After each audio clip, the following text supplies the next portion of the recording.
This episode is brought to you by Skillshare. Get 2 months of Skillshare free and learn new skills by using the link in the description. Well, some of us may think that there's nothing more boring than attending an insurance conference on a wet Tuesday night in Boston. And we may well be right, but if we look back to see how the industry began, it isn't as dull as it might first appear. From swashbuckling pirates to a ferocious fire that ravaged the world's greatest city, insurance has had a colorful past. But how do those gray suits who sell insurance really make money? And how do the inner workings of one of the most complicated fiscal models really work? If these questions whet your curiosity, then stay tuned to today's episode of The Infographic Show. Why do insurance companies make money, and how do they work? What is insurance? Well, insurance is a financial vehicle that helps spread risk. By taking a risk from an individual and spreading that risk around the community, the individual is able to go about their personal or business level and spreading that risk from financial ruin. In the simplest terms, let's look at 2 people. One is named Bob and the other Jim. Bob says to Jim, "I'll give you $10, but if I lose my cell phone, you'll have to buy me a new one." If Jim agrees, then that's insurance right there. Insurance companies make money because they evaluate the risk and decide whether it is worth the gamble. Jim believes that Bob probably won't lose his phone, and he'll therefore be $10 richer. If Jim finds 100 more people who are willing to give him $10 each to cover their phones, he has $1,000. If one of those 100 people loses their phone and Jim pays $100 as compensation, he still has $900. The insurance idea has been floating around since the ancient Chinese and the Babylonians spreading their shipping risks.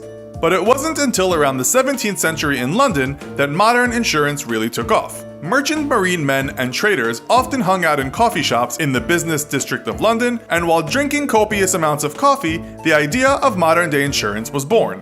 Lloyd's of London, the heart of worldwide insurance, was developed inside one of these coffee houses, and here's how it worked. First, you have the client. Say the client has a ship that he is nervous about losing to pirates offshore, or perhaps the vessel will be destroyed in bad weather.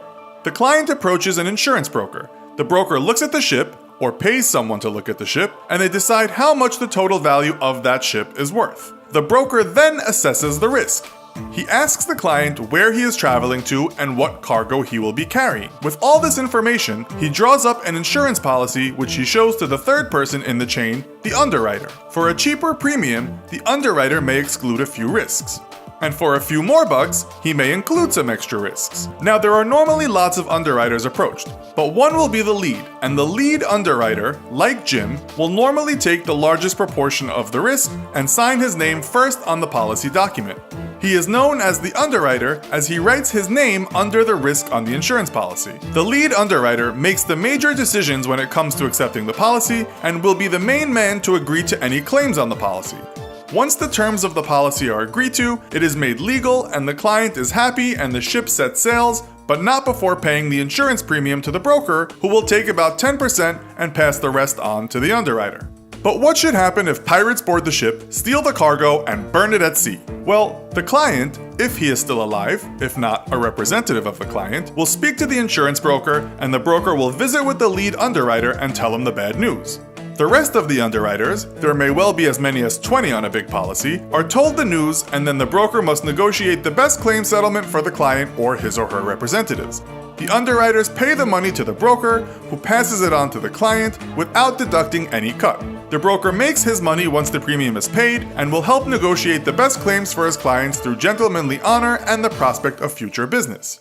Now, it may not be all bad news for the underwriter. If he is wise and not greedy, he may have reinsured the policy. Reinsurance puts the underwriter in the position of the client. The underwriter sells the policy onto another underwriter or firm of underwriters while retaining a share of the premium. Confused yet?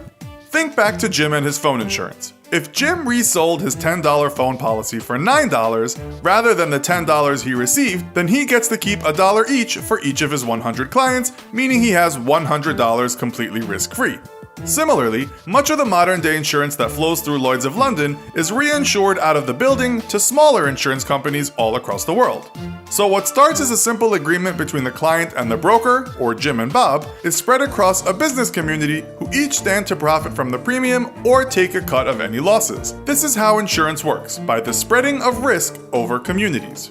So that is how maritime insurance was born. It was developed through the need of ship owners to carry on in business should they lose everything whilst at sea. But what about property insurance?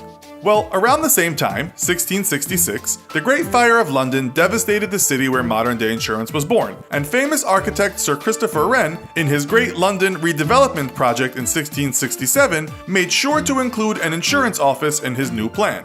Now, property insurance is commonplace with most homeowners having a policy in place. Also, medical, life, travel, car, and dental insurance are all commonly held policies. Even pet insurance is a major insurance business nowadays. Over time, the business model has evolved. Modern-day insurance companies are fiercely competitive, which is good for you, the client, as policies are priced at their lowest possible point. Companies now look to write as many policies as possible to create a financial pool. They take the premium from thousands of policies and invest that money in other financial products. So the insurance underwriter may pay out more claims than they make in policy premiums, but they have invested all those premiums in a high-interest investment scheme, so they make their money outside of the original insurance product. Insurance, in this example, is a way of creating cash flow to be used in more lucrative investments. And if you're wondering what other creative and lucrative ways there are to make more cash, take a Skillshare class called How to Generate Passive Income. Skillshare is an online learning community with over 20,000 classes in management, marketing, UI/UX design, and more. If you use our promo code INFOGRAPHICS9, you will get premium membership for 2 months completely free. Premium membership gives you unlimited access to all of the classes available on Skillshare. Join the millions of other people who are already members and support the Infographics Show at the same time by going to Skillshare.com/infographics9 or clicking the link in the description and start learning today. So, what do you think? Do you have insurance to protect against the unexpected? Do insurance companies charge too much? Is it all just a scam? Let us know your thoughts in the comments. Also, be sure to check out our other video called US Teachers versus UK Teachers. Thanks for watching, and as always, don't forget to like, share, and subscribe. See you next time!